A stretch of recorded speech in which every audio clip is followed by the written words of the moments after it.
Hi everyone, thank you for joining us for our monthly webinar, Smart Women Savvy Money. We really appreciate everyone popping in. We know how busy absolutely everyone is, so for all of those folks that are online, and there's quite a few of you all today, thank you for joining us. As you know, we do this the second Thursday of every month at 1 o'clock every single month except December. And we try to share with you really great advocates and thought leaders in our community that are working on a variety of different things. And we try to go beyond finances and talk about lifestyle and other things. So today I'm your host. I'm Diane. Renee will actually be on next month, so why don't we go through that right now so you'll see what's coming up. So for many of you, you all have been to our homepage, so let me pop into our events section and let you see what is going on. Next month, on Thursday, May 10th, Renee North, my colleague and owner of Urban Wealth Management, will be making a presentation for the Smart Women Savvy Money webinar on Social Security. It is so complicated, you guys, so I'm really looking forward to that. I personally always need a refresher. It's got a lot of moving pieces, and the more folks in your family, the more the pieces move. So I really encourage you to sign up for that. And then on Thursday, June 14th, what's up with the Tax Cuts and Jobs Act? So we will have a CPA on in June, and that will be wonderful. We actually had a presentation from her at the office yesterday. She's great, so she's going to walk through all the high-level things you need to know about the current tax law, what takes place, what ended in 2017 and what is important in 2018 and moving forward. And then finally, not finally, but what we have on the website is, I don't know about you all, but sugar is a bad word, and so many of us are addicted. So we're going to have a nutritionist on who really talk about how we work through that sugar addiction. You know, there's so many things we eat that already has sugar in it, and then we go and get other stuff. I'm personally in love with cookies and cakes, and, you know, so that just adds to the sugar content. So a nutritionist is going to walk us through that, and I'm really, really excited about that. That's kind of new for us. So we're trying to touch everything: mind, body, soul, heart, spirit, and your finances. So today, along that line, I'm so grateful to have Imelda Villalobos on with us today. Imelda is a financial coach. She started off in the corporate space, but she really recognized the need of so many of us and a lot of women, and she'll talk about that at the end of the webinar in her workshops, about really so many of us getting in tune with our finances and how we can do that from a very mindful and very thoughtful perspective. Imelda was on with us last year, and she was great. And so I really look forward to this particular presentation, and I'm going to right now hand it over to her. And Imelda, you go right ahead, and I'm going to pull up the presentation. Okay, thank you, Diane, and thank you so much for holding this space for us and having a place where we can come to share and to learn more and educate ourselves about all things money, all things life. It's really great to have a space like that for women.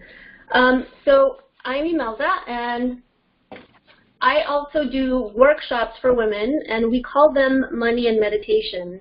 And these workshops focus on combining mindfulness and money and pretty much everything in between. So I'll go ahead and start by just telling you a little bit about our mission. So we look to empower women to cultivate a healthy and conscious relationship with money. And we aim to do that by using mindfulness techniques, bringing that in and focusing not just on the money aspect, but also on money beliefs, emotions, and conditioning that we grow up with. So we try to look at the whole picture. So we can go on to the next slide, and on to the third one. Before we begin, we're going to start with taking a breath to bring ourselves into the moment. And if it's safe for you to do so, go ahead and close your eyes. Take a deep breath in and out. Allow yourself to recognize that this next half hour is dedicated to you. There is often so much going on throughout our days, and you have blocked off this time to invest in yourself. So I encourage you as much as possible to put down any other distractions, put your phone on silent, and allow yourself to fully surrender into this experience with the rest of us. If you find yourself having a reaction to what we're talking about, take that time to refocus your attention on your breath, look around you, appreciate that for the next 30 minutes, you have no other obligations. So just sit back, take it in, and let's thank ourselves for giving this time to learn and to come together in this way. So, what can you expect? We will look at combining practical goal-setting tools with mindfulness practices. Mindfulness techniques will help us actually further enjoy the process and the journey towards our goals without forcing, without pushing or striving. It's about enjoying every step of the way towards our goals. So what is mindful goal setting? It's about approaching our goals with ease and joy. While there are risks of becoming attached and consumed by our goals, we don't need to get rid of them or stop trying to achieve things for ourselves. They don't need to be eliminated, just approached more mindfully. We look to hold our goals lightly while progressing and growing on a day-to-day basis using some very practical tools. So it then becomes more about treating a goal as an intention or a commitment rather than a rigid destination. Moving on to the next slide, you can see that sometimes setting up goals can feel scary, it can feel overwhelming, heavy. It can also feel very inspiring and exciting. So it's time to change our approach because we don't want to spend all of this time coming from a rigid or overwhelming space. Many of us have been taught to set a quantifiable, rigid goal as we exhaust ourselves trying to achieve it by a certain timeline. And while having specific, measurable, and timely goals with a plan can be extremely helpful, we often neglect the other part of us. And that's the emotional part of us that created the desire for the goal in the first place. So what is a mindful goal? A mindful goal is important to you. It creates meaning in your life. It's energizing, nourishing, it inspires you. It also pushes you and challenges you to grow. At the same time, it allows for flexibility. So on the next slide, you'll see this proverb, without vision, we perish. So it's important to have vision. It's important to be excited and inspired by those desires that come up within us. By bringing into the forefront of our minds what we most desire and what we want to accomplish, then we can use that energy to drive us forward and to grow. So having this vision of your future or how you want to expand is incredibly helpful. The vision becomes inspiring, it becomes motivating, and instead of focusing on the end result, we focus on feeling good at each step.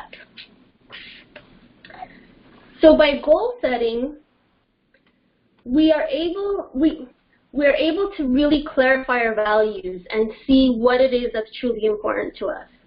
We are all unique individuals with unique goals, so it's really important to tap into those desires and really understand what do you value for yourself, how do you want to lead your life. Having a plan, a goal to work towards helps us focus our energy and attention in the most effective way.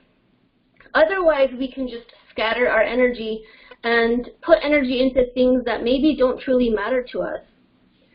So when our goals arise from a very authentic, meaningful place, then we're able to move through life with purpose.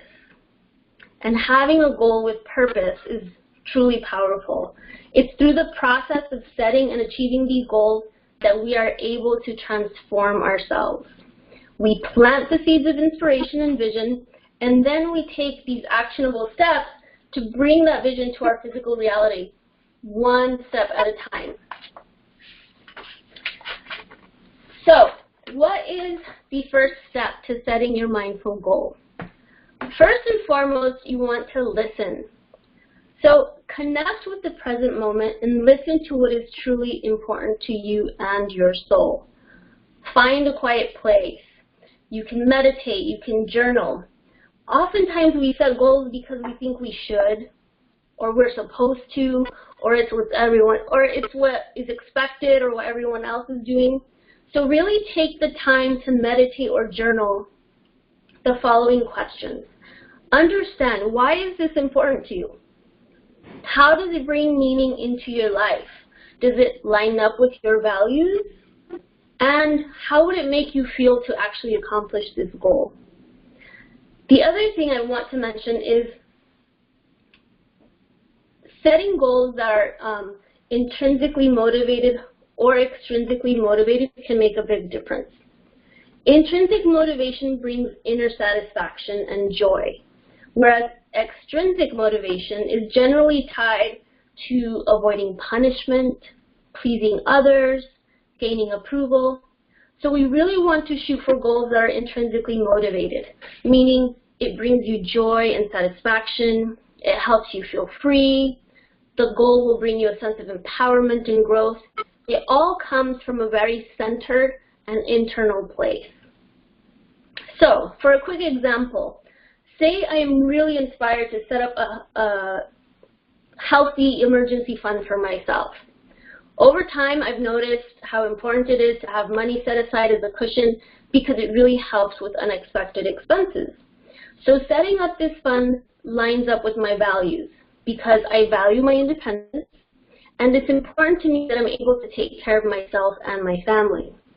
So accomplishing this goal would make me feel empowered, it would make me feel confident, it would bring me peace of mind and satisfaction, knowing that I can deal with an unexpected expense with this emergency fund. So step 2 is making it mindfully smart. So many of you have probably heard of the approach of setting SMART goals. And this is actually very effective because it helps us to clarify the goal and to really make a plan for this goal.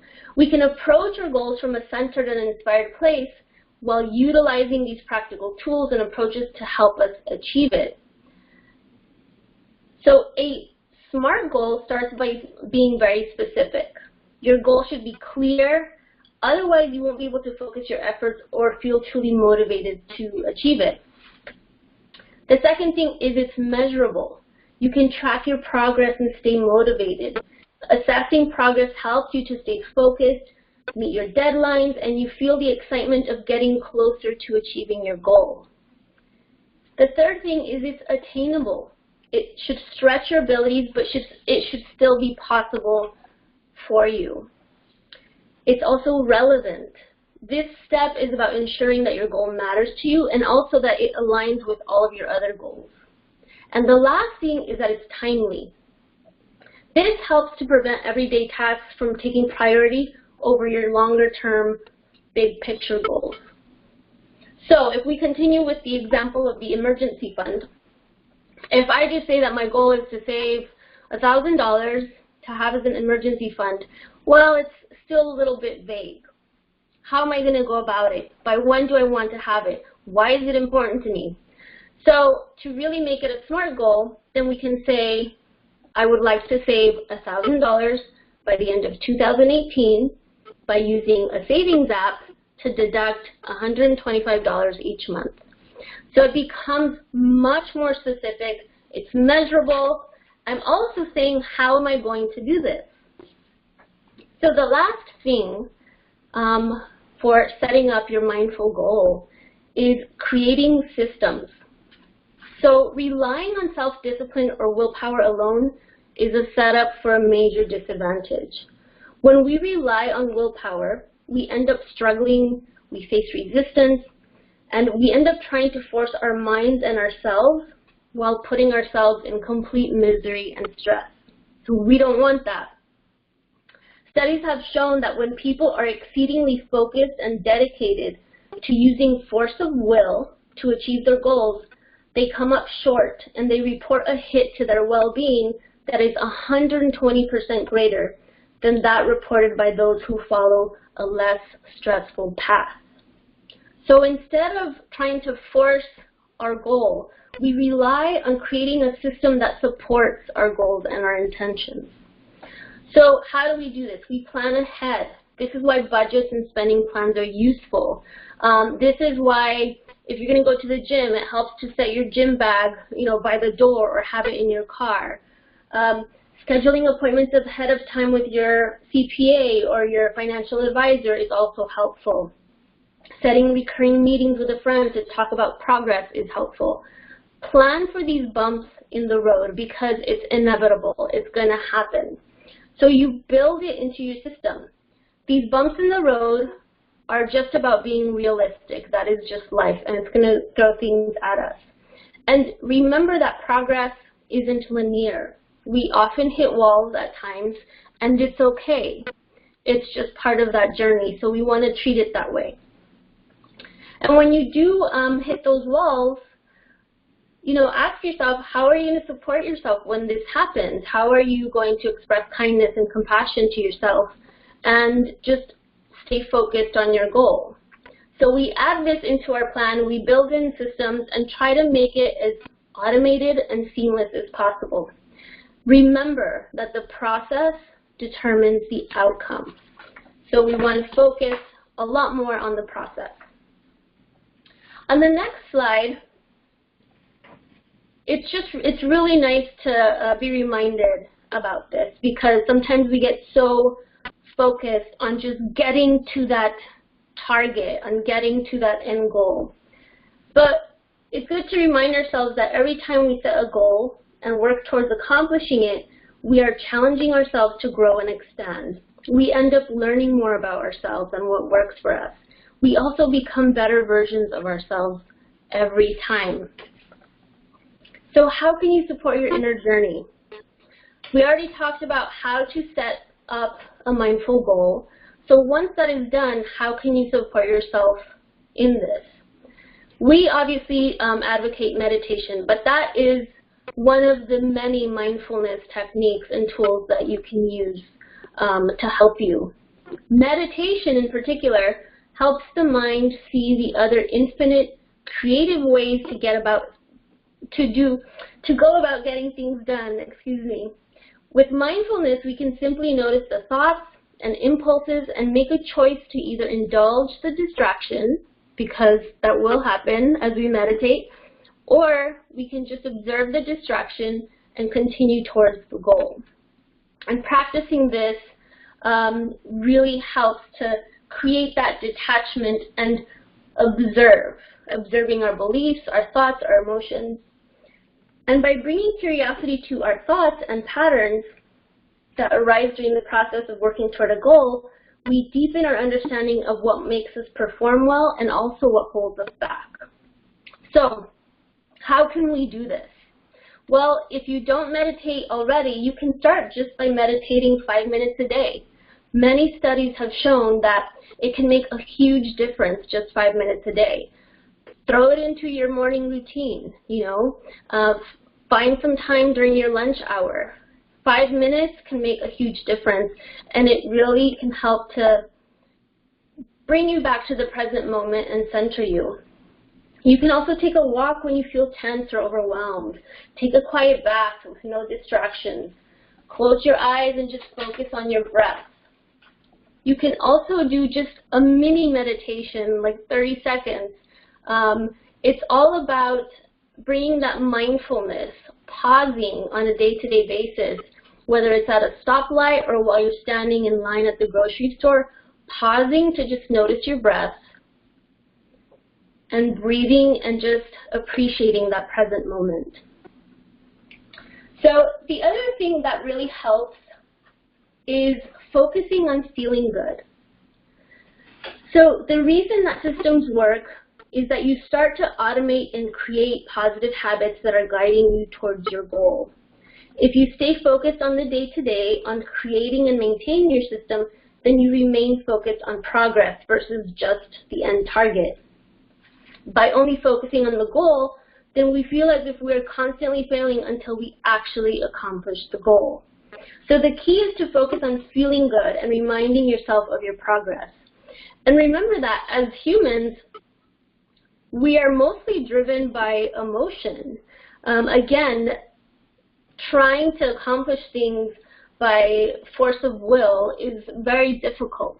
We're humans that have feelings and we feel a lot and have these emotions, and these desires are driven by a lot of emotions.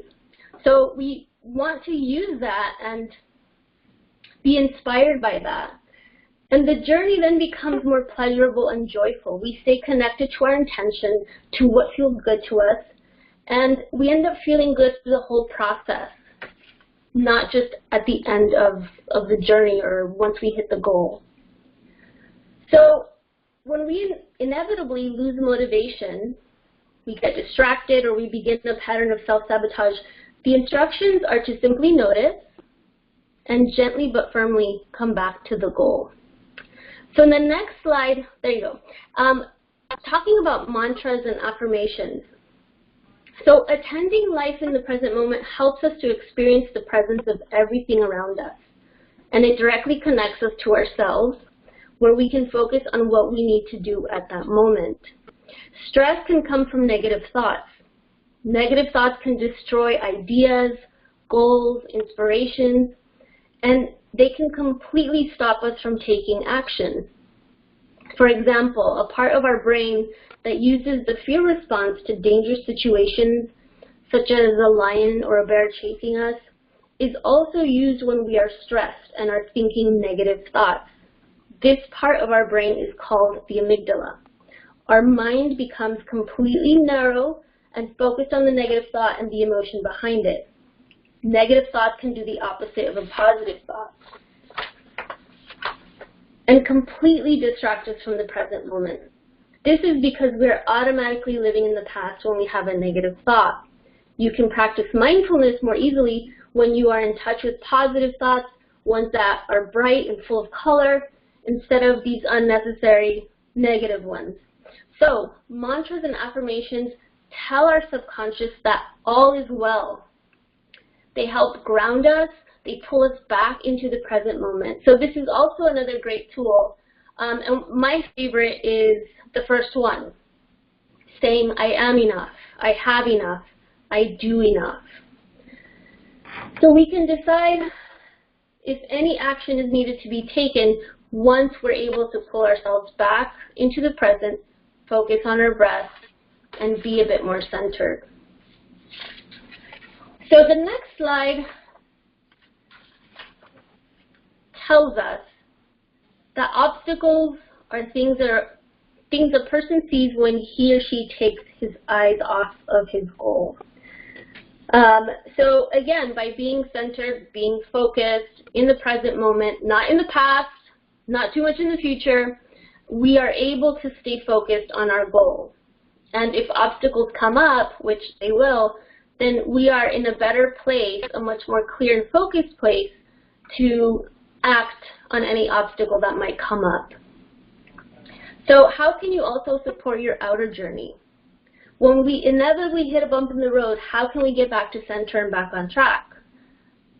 Various things. You can write it out. You can journal. You can talk to a friend or an advisor. Try to release any judgments that are attached to this goal or to your performance. Find presence in daily activities. And also, revisit your intention.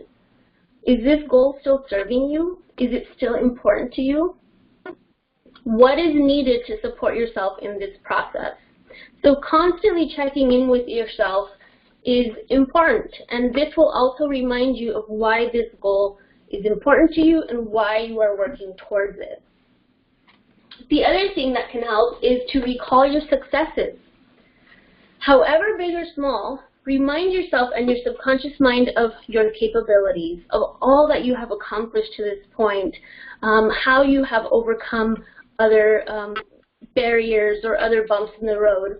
And if it helps, then recruit a trusted friend to remind you about your past success.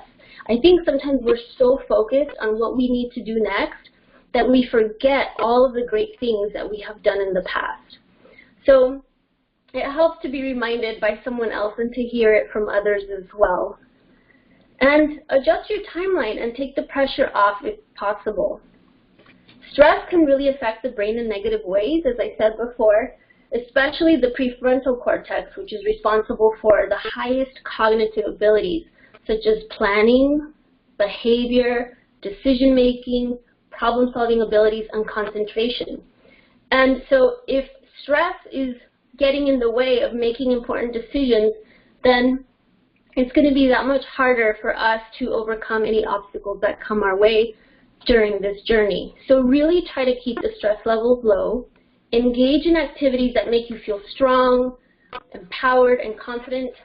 And of course, although this is hard for some of us, ask for help when you need it.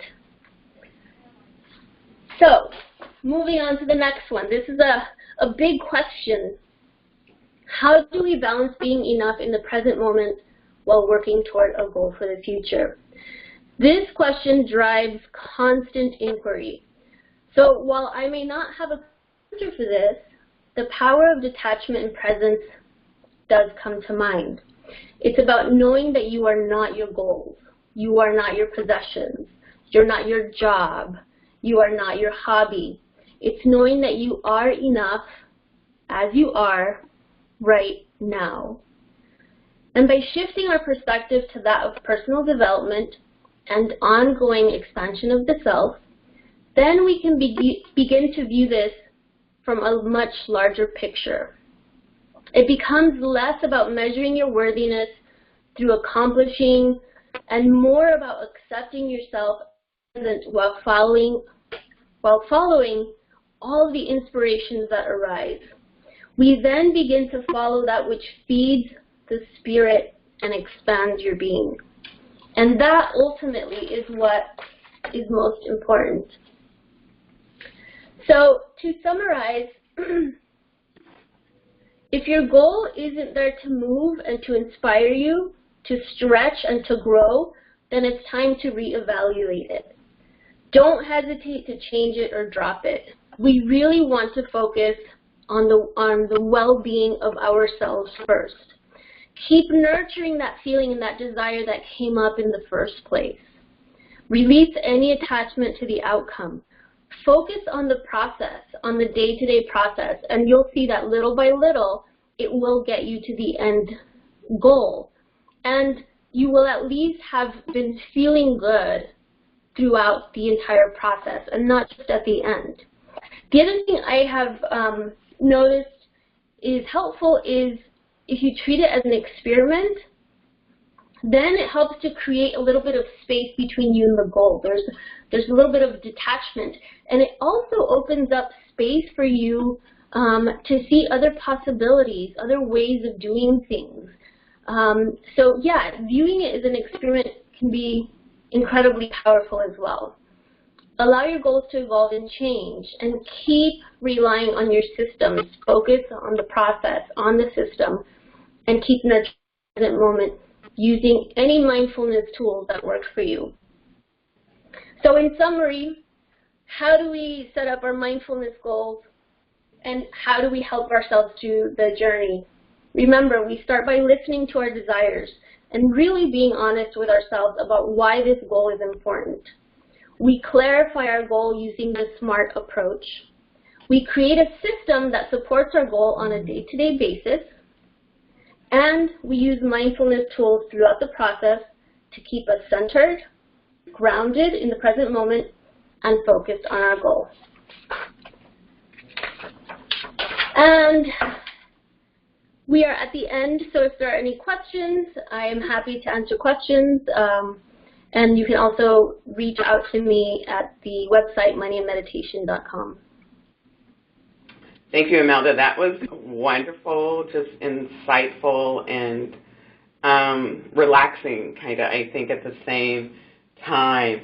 So we only have probably a few seconds because we're at our half-hour point. But I just wonder if you have any quick thoughts about how people can jumpstart this. You know, maybe they've never journaled, they never meditated, or they struggle with it, and how to help them get to that point so they could start that, you know, really focus on the process of achieving their goals, whether, you know, of course, if it's financial or something else, and, you know, and just get them going so they're not stuck, because I think that happens sometimes. Yes, and I think it can be overwhelming if we figure we have to like meditate for an hour each day in order to get results or that kind of thing. So I think the main thing is to focus on doing it in little bits at a time, but very consistently. So if you want to start meditating, you know, like I said earlier, start with 5 minutes or start with 2 minutes. I think some people have this idea that, you know, you have to meditate, you know, an hour, 2 hours a day, and you have to, you know, sit in yoga position, but no, you can start in any way. You can do it during your lunch hour, in the morning, in the evening, before bed, and just try to do it very consistently every day. What has helped me, and this is how I started meditating, is by using videos off of YouTube.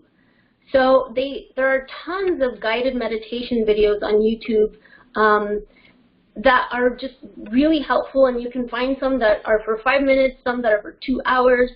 So using technology like videos on YouTube, using apps, there's an app called Headspace and many others that can be used to kind of help you get going. There's also classes out there to take.